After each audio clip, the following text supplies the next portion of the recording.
Hello and welcome back to another Doctor Who Big Finish audio drama review on the Host Productions. In today's review we're going to be catching up with the Ninth Doctor in the third volume of the second series of his adventures at Big Finish in a box set entitled Hidden Depths. This release is available to order now on the official Big Finish website in a number of different formats, including physical CD, vinyl record and download. It can also be purchased as a part of a bundle alongside the other releases within his second series of adventures. So this release did in fact come out in the November of 2022, and it has taken me quite a while to get round to this release. I don't know what it is at the minute with the Ninth Doctor adventures, but I seem to be waiting until 2 volumes have been released and then binge listening to all of them together when I'm in a Ninth Doctor mood. But that said, at the same time, there has been quite a lot of varied Big Finish releases recently, so there's been quite a lot to listen to. As always with the Ninth Doctor adventures, these releases are indeed standalone, so you can cherry pick the releases which kind of suit your fancy, which is of course a benefit for those of you that haven't been listening to this series since the very beginning, but also at the same time, as I will go into throughout this review, I'm hoping that as we enter hopefully the third series of Ninth Doctor adventures, perhaps Big Finish might decide to go down the plot arc route. So let's take a look at how this series is set out. So the first episode is The Seas of Titan, as written by Elizabeth Miles and features the return of the Sea Devils. The second episode is Lay Down Your Arms, as written by Lisa McMullen, and the third episode sees the return of Liv Chenka and Tanya Bell from the stranded 8th Doctor series in an episode entitled Flat Pack, as written by John Dorney.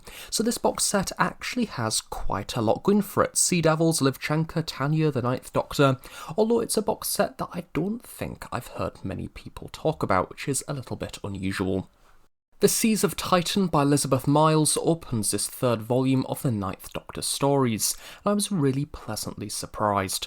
The Doctor lands on the moon Titan, where humans have set up a colony, and it's not going well. A sickness is plaguing the inhabitants within this difficult landscape, whilst a set of scientists look for life. Earth seems to have left the colony behind, and no one is coming to help them, until the Doctor shows up. What I quite like about this story is it does feel very science fiction. We are in a very difficult environment and humans are struggling to make their way, with everything basically made from spare parts and knackered bits of satellite. It kinda turns the traditional concept seen within the previous Sea Devil and Silurian stories on its head, although much like in those stories, the reptiles were around first. The humans are around now on the surface, making them the somewhat more powerful and current planet occupants, except the Sea Devils lurk beneath the seabed, and they aren't particularly too happy about their new rowdy neighbours. Here we have a race of Sea Devils who know how to occupy the planet comfortably, and the humans do very much feel like the aggressor, with their mining and pollution affecting their underwater city. I really enjoyed the character of Diana Hendry, a scientist with a mission to find life. When the Doctor stumbles in, she takes absolutely everything in her stride, from giving him the benefit of the doubt, being adventurous, having an open mind, witnessing the Sea Devil city, and trying to interact with the reptiles within. I think her dynamic with the Doctor is really nice. She's intelligent and brings out some of the more protective aspects of Nine's personality. It frustrates me as once more this series has introduced a character fully capable of being a companion, and yet doesn't take up the opportunity to do so. We've had a lot of stories now where the Ninth Doctor is travelling alone. It does just feel like he is bouncing from adventure to adventure, with nothing that links all of the episodes together as such. To me, the introduction of a companion now would give the series that sense of flow and direction that I think it does very much need. I rather like the way that the Sea Devils are presented. Elizabeth Miles has captured the kind-hearted aspect of this society within the character of Murtar, a Sea Devil wanting to talk with the humans, and it's clear within the first half of the story that humanity itself is the foe. But as we move into the second act, both sides make bad decisions, which ramp up the tension. This hostility is captured nicely within the human governor of Solomon, who calls the Sea Devils aliens despite the fact the Sea Devils have been occupying the planet for much longer than the humans and much more successfully, but instantly humans wander in and think they own absolutely everything. Part of me does wonder if simply making the humans the all-out baddies would have added another rather dark element to this story. Perhaps the humans could have been the main focus and the biggest issue, and the Sea Devils could have been 100% innocent. I think that would have made for a really dark Ninth Doctor episode. We could have seen the Ninth Doctor truly snap and really question why he even goes back to humanity when they've done something to an entirely innocent species who were living on the planet long before them. I think that might have been a very interesting angle, but perhaps it could have been a bit too dark, and having bad actions on both sides kind of made the episode a little bit easier to handle. Overall though, as an introductory story, I think it definitely works well. If you kind of go in expecting a general Sea Devil story, I think it works quite effectively. I love the whole landscape of the episode, I love the fact that we're on another planet entirely, it adds a very otherworldly aspect to the episode. I love the fact that it's also geographically still within our solar system, and the Sea Devils are kind of still linked to Earth to some extent. I think that was a really lovely way to take the story, but perhaps I was just expecting a little bit more, as there were so many exciting ideas with the episode. A lot of them are very nicely presented, the characters are excellent, in particular the likes of Diana the scientist. I would have loved to see more of her within the other episodes within this set. But yeah, it's a great introductory story, but don't go in expecting too much. It's a very generic new series episode with the Sea Devils, but that still makes it very enjoyable, and I would dare say it's a lot more enjoyable than the recent Sea Devil episode that aired.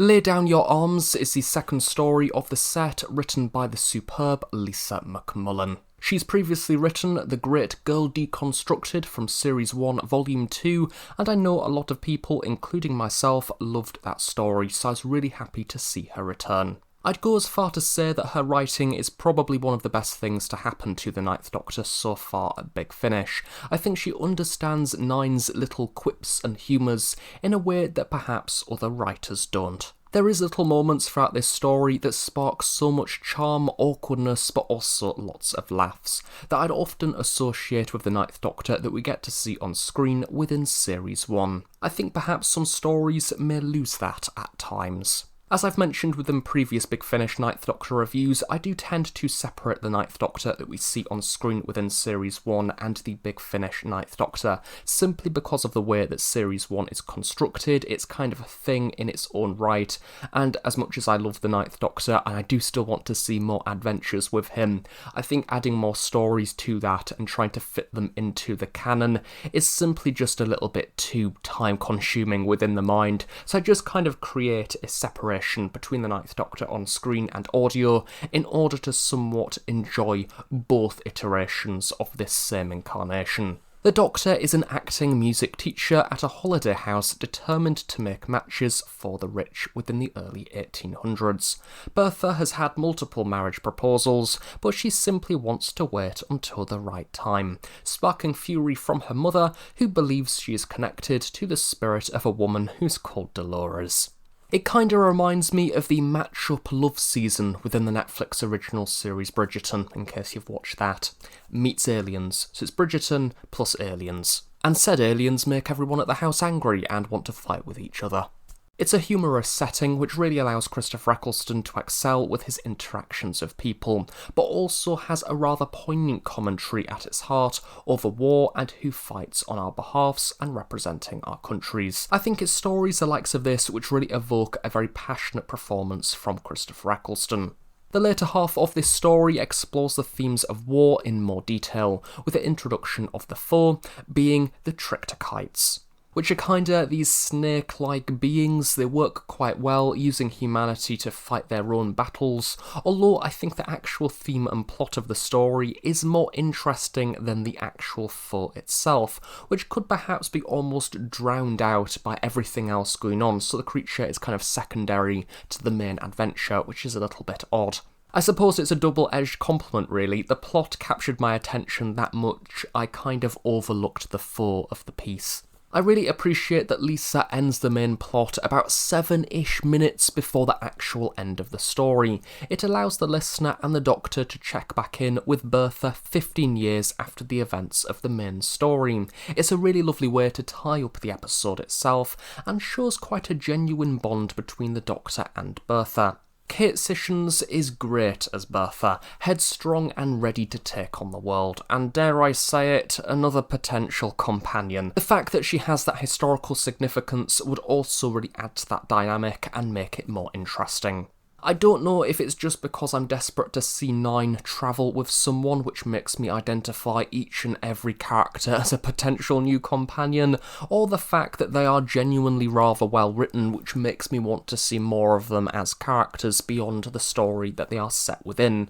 To me, it's clear that the writing teams are placing 9 with these great people to bounce off, which let the story flow, and yet they aren't taking the leap to allow these characters to stick around for more than one adventure, which I think is quite an interesting way to take things.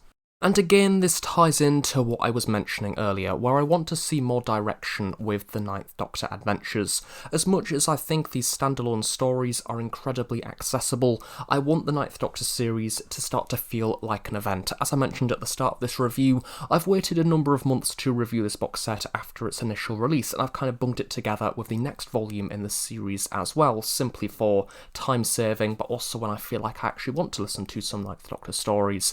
I want something similar to Dalek Universe, where as soon as that box set is out, I want to find out exactly what happens next. I want to find out what the events of the previous box set have to influence the upcoming box set. I want a plot arc that keeps me hooked and wanting to find out where the series is going to take the Ninth Doctor. And I think that one of the sort of downsides of having these brilliant side companions that are exclusive to the story is that we are often putting said companions first, and subsequently the Ninth Doctor hasn't particularly had too much focus himself. He's kind of dipping into other people's lives. I think it's time that we start to take the scripts and focus on him in particular and give his character some new things to deal with, maybe even the after events of the Time War. Let's dig into the Ninth Doctor's emotions a little bit and actually see the series focus on him instead.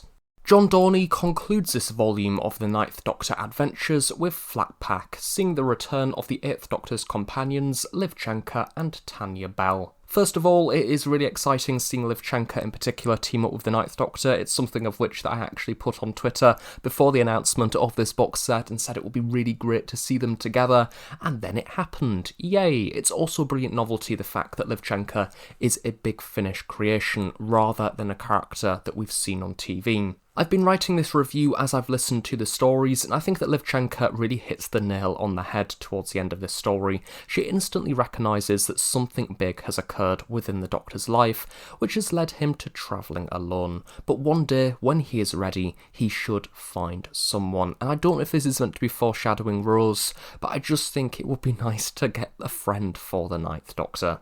I love how this episode brings back 2 companions from essentially just before all it went wrong, i.e. the Time War.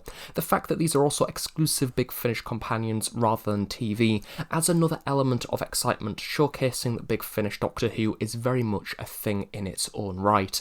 Imagine delivering the concept of this series to a Big Finish listener when we first got introduced to Livchenko in like the Big Finish monthly range, that one day she will be performing alongside Christopher Eccleston.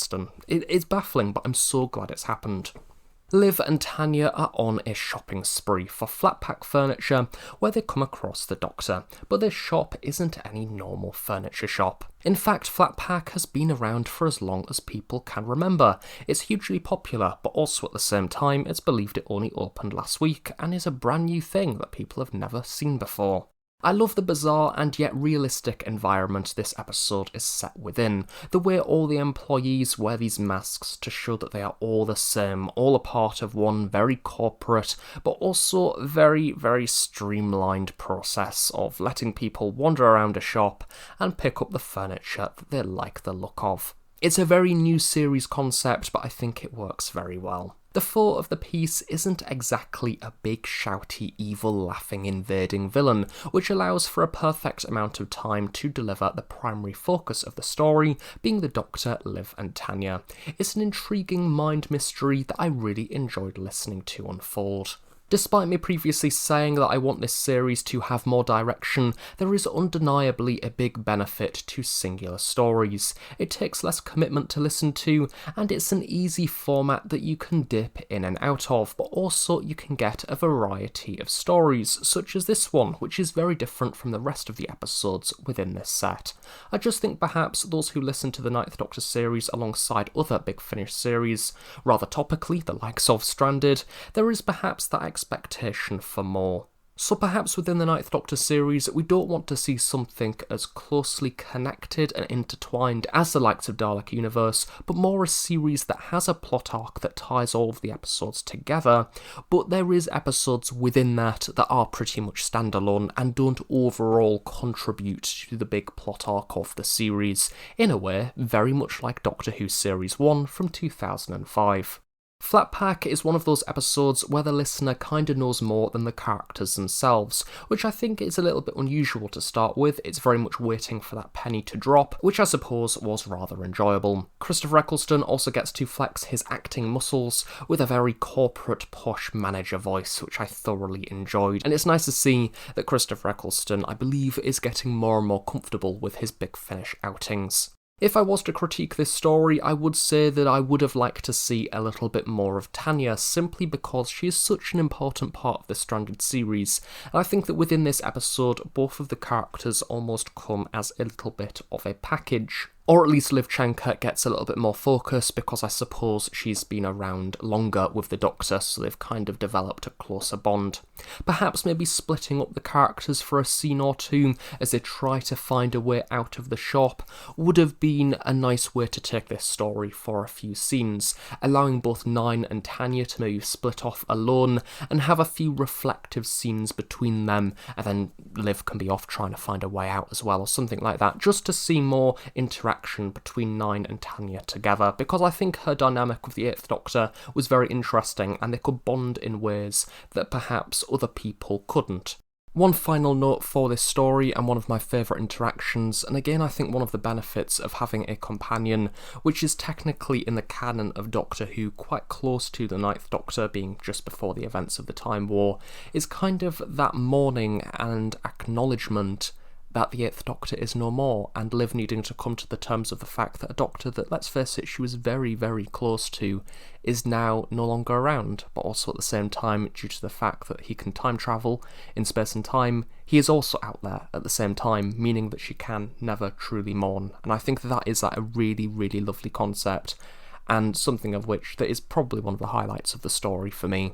So there we go, that is the third volume of the second series of the Ninth Doctor adventures entitled Hidden Depths. Overall for this box set, I think it continues to kind of have that really nice singular format, allowing you to dip in and out of this series in a rather leisurely way, and I've enjoyed all three of the episodes. I think it's definitely one of the stronger sets. I think that all three stories contribute something exciting, and I think that some of the other box sets perhaps dip ever so slightly in the middle. Although for me now, personally, as a listener, I'm kind of satisfied with the singular stories, and I'm happy now to move into a series of more direction and plot arcs. I think that if you are someone who is wanting to experience the Ninth Doctor adventures for a first time, there is now 2 whole series of singular stories to dip in and out of as you please, so it will be nice to now see Big Finish take the Ninth Doctor into a new chapter, into a new era, where we have direction and a purpose to each individual story that has a plot arc that runs throughout, and maybe even, rather crucially,